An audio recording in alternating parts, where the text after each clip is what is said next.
I think that's her name. Or is it Nicole? She was on MSNBC and talking about the virus and with another man. And they were saying basically that, this is going to be Trump's Katrina. And they were kind of happy about it. That was sick. They were happy. They were thinking, this is going to bring him down. This is going to be it. Every few months they've got something that this is going to be it. The Mueller report, this is going to be it.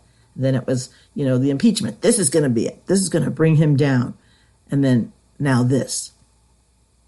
Now, I'm sure that some Democrats will be affected by this virus. I'm sure of that. And they're casualties to these people. The powers that be, they don't care if a few people die, so long as they get their way and their power. Power is the name of the game. And to them, it is a game. To us, it is life and death. That is atrocious. I'm sure Soros has something to do with this. He's got his finger in everything. But they have a patent on viruses in Wuhan. That's where the company, the lab where this virus came out of. So these viruses didn't go in there like that. They came out of that place as viruses like this. They were created. They were concocted. So why would somebody concoct a virus except for biological warfare? To harm people, to hurt people, to kill people, to shut America down. Look how many businesses are shut down right now. That was its purpose. World control. China wants to be numero uno. Now they actually can be numero uno, but not here, not in America. They can't bring that here. I'm very glad my husband got me a brand new pistol for Christmas. And somebody comes to my door trying to take this gun, I'm telling you, don't try it. Don't try it.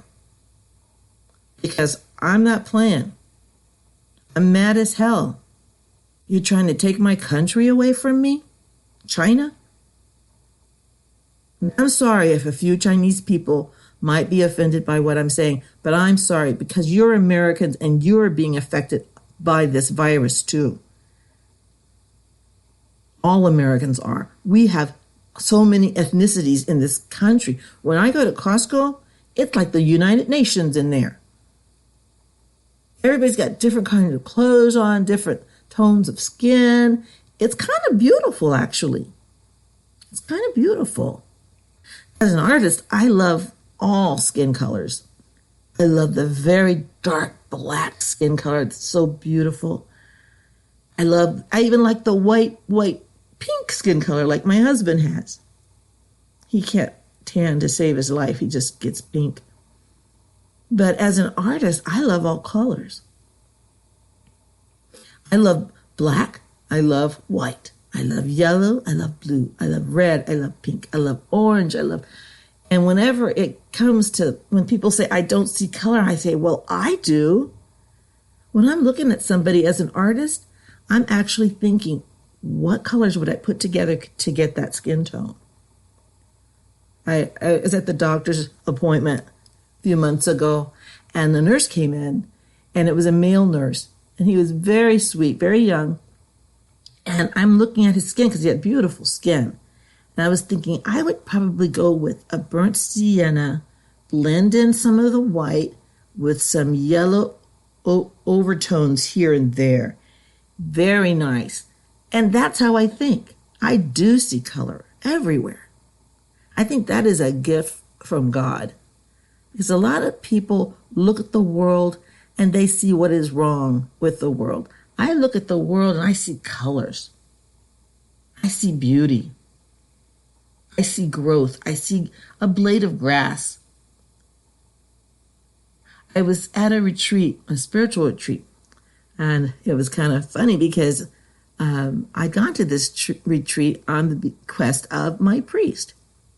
He said, "Oh, Kathy, you should go to this retreat. It would be really good for you." And I'm like, "Oh, I don't know. And he says, well, I'll even pay for it for you. I said, oh, Father Mike, you're so sweet. And so I thought, since he's offered to pay, I should at least go to this weekend retreat. Little did he tell me that it was a silent retreat. Yes, that means nobody gets to talk. We just pray, and we eat every once in a while. And even in your room that you share with 4 people, nobody talks. We make signatures with our hands, like, well, over there, and a lot of pointing, but no one speaks. But it was a wonderful retreat. It was talk about spiritual growth. That's where you can really grow. And then you go outside and you start to see things differently. When everything is silent, you listen more. And you listen. I would watch the grass. I felt like everything was praising God. The grass was growing. Yes, of course, it's growing towards the sun, as every golfer understands. But it was growing towards the sun, but it was also praising God. The trees, in their beauty, the trees were praising God. And I was praising God. Everything was praising God. That's why that was the best retreat I've ever gone on. It was the best by far, because the silence makes every one of your other senses more aware. And I see that in art as well. Some people like a lot of modern art. I do too. I like all kinds of art. There's some that I just don't like, that things that are lewd and lascivious. But I do enjoy galleries, museums. I enjoy looking at art. And if I could tell you the way that I saw it back when I was young and very naive, I didn't understand it until actually now. The old architecture, the old art styles, all of it, architecture is just another form of art. All of it was praising God, even during the medieval times.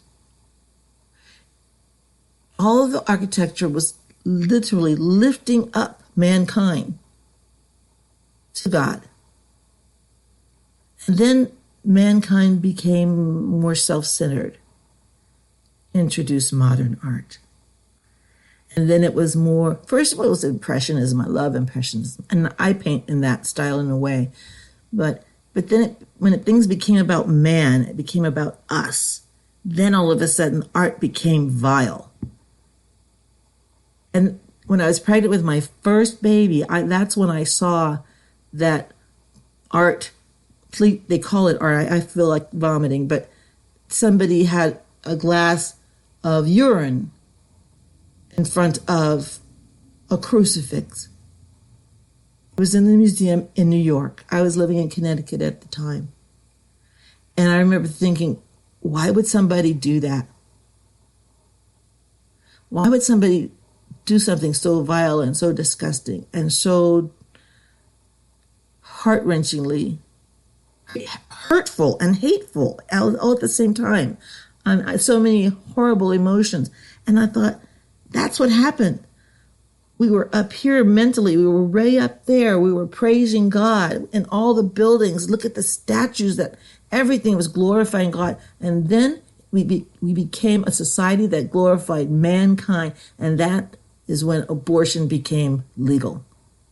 Because now it was all about me. It was all about us. It's all about that person. Forget the person that they're killing. It's just about me. It's selfishness. And we became a more narcissistic society. I'm not saying each one of us were narcissistic, but our society definitely became narcissistic more so. And the art reflected that.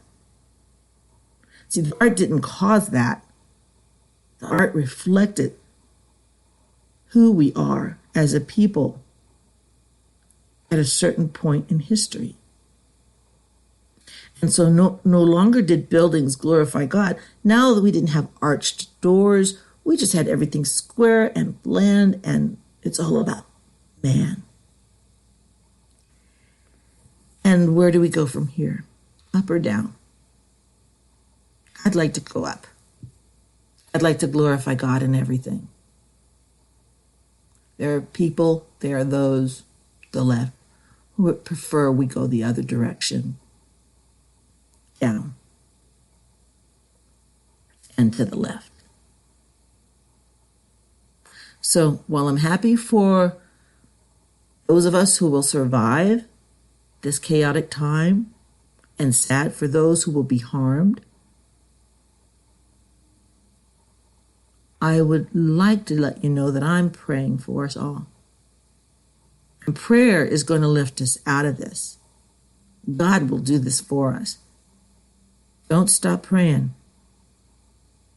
Don't stop praying, because we need more prayer now than we ever have.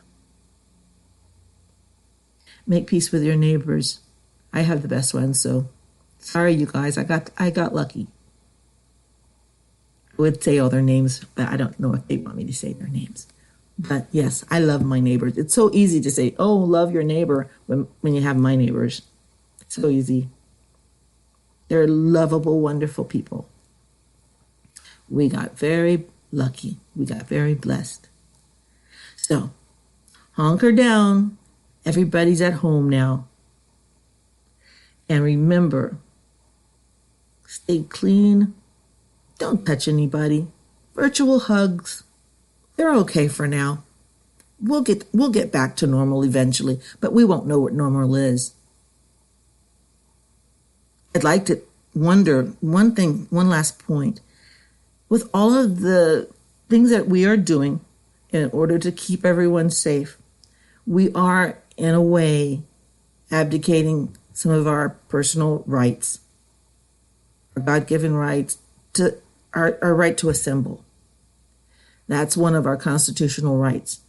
And we're voluntarily doing what our government has asked us to do so that everybody remains safe. But what happens when this is over? Because, you give the left an inch, they take a mile every time. So once they're used to telling us, when we can come and go from our homes, they're not going to be willingly giving us back those rights. So I'm just saying, America, be on guard. When they take these rights away, we're all cooperating, yes. But when do we get them back, and how hard are we going to have to fight for it? This is Kathy of kathysright.com.